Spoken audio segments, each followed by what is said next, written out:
Australia is reeling after one of the deadliest attacks the country has seen in years. 16 people were killed and at least 42 injured in a mass shooting at Sydney's Bondi Beach on Sunday.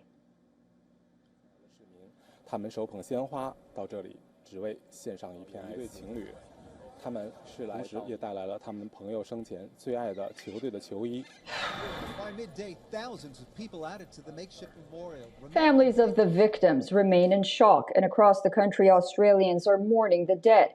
People have been leaving flowers at a makeshift memorial, remembering the victims and offering support to grieving families. Aerial footage shows hundreds of people gathered to pay tribute near the site where two gunmen opened fire on Hanukkah celebrations. Matilda, a 10-year-old whose last name has been withheld at the request of her family, was the youngest person killed in the massacre in Australia on Sunday.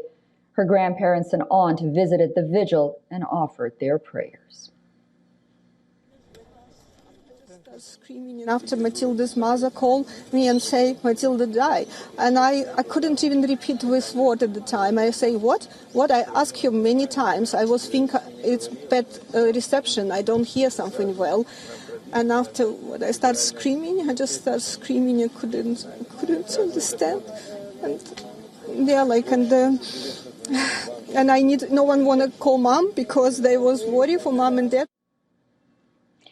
A dashcam video captured a dramatic moment during the attack. The video shows a man tackling the shooter and struggling for control of a long-barreled weapon.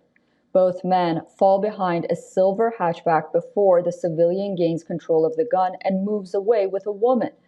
Australian police report a vehicle used by the father and son Bondi Beach gunmen contained 2 Islamic State flags and bombs. The vehicle found near the Sydney beach was registered to the son. It held 2 homemade ISIS flags along with improvised explosive devices. We continue to work through the motive of this tragedy, and we'll continue to do so. And I think it's really important that our investigators continue to be given time to do that.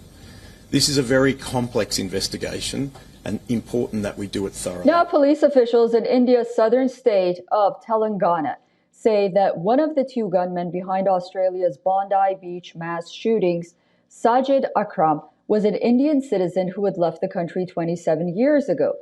The police says that he had not traveled to India even at the time of his father's demise. Akram's family members have expressed no knowledge of his radical mindset or activities, nor of the circumstances that led to his radicalization. Australian government says that they are tightening gun laws.